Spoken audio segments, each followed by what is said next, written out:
हम किसी के दोषों को देखते हैं तो अच्छे से अच्छा रिश्ते में दूरियां पैदा हो जाती हैं, और हम किसी के गुणों को देखते हैं तो दूरियां नज़दीकियों में बदल जाती है। नमस्कार दोस्तों, मैं हूं दिनेश गौतम। एक छोटी सी कहानी।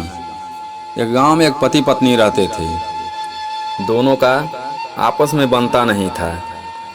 दोनों एक दूसरे से काफ़ी नाराज रहते। अब तो एक दूसरे को देखना भी पसंद नहीं करते थे। बात यहाँ तक आ गई थी।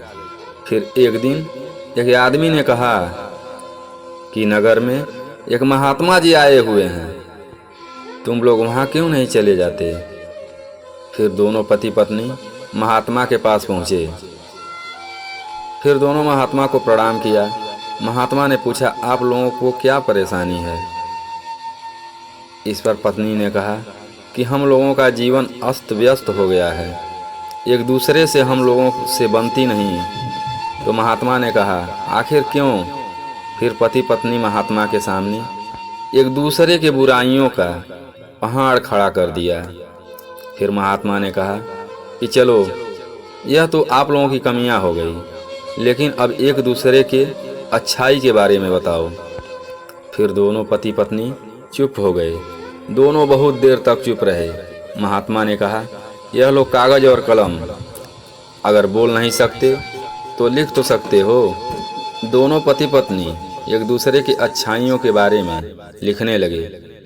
फिर महात्मा ने कहा, अब तुम अपने लिखे हुए शब्द को खुद अपने पढ़कर सुनाओ। फिर दोनों बारी बारी से एक दूसरे के अच्छाइयों को पढ़कर सुनाने लगे। फिर क्या था, पढ़ते पढ़ते दोनों के आंखों में आंसू निकल आए। अब दोनों समझ चुके थे कि हम दोनों केवल एक दूसरे के बुराइयों पर ही ध्यान दिया, एक दूसरे के अच्छाइयों पर तो कभी ध्यान ही नहीं दिया। इसी कारण से हम दोनों के बीच में दूरियां बढ़ती चली गई, और आज हम एक दूसरे को देखना नहीं चाहते। लेकिन अब दोनों के समझ में आ गया था। दोनों महात्मा के पैरों में गिर पड़े। महात्मा जी, आपने हम दोनों की आंखें खोल दी। अब हम आपस में झगड़ा नहीं करेंगे। दोस्तों, अगर जो पति पत्नी एक दूसरे में केवल कमियां ही देखते हैं तो दोनों के बीच में दूरियां बढ़ जाती हैं और जीवन नरक हो जाता है। और अगर पति पत्नी एक दूसरे के केवल अच्छाइयों पर ध्यान देते हैं तो वही घर स्वर्ग बन जाता है।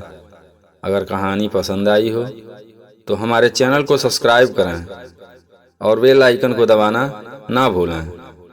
कहानी कैसी लगी कमेंट में अपनी राय जरूर दें। धन्यवाद।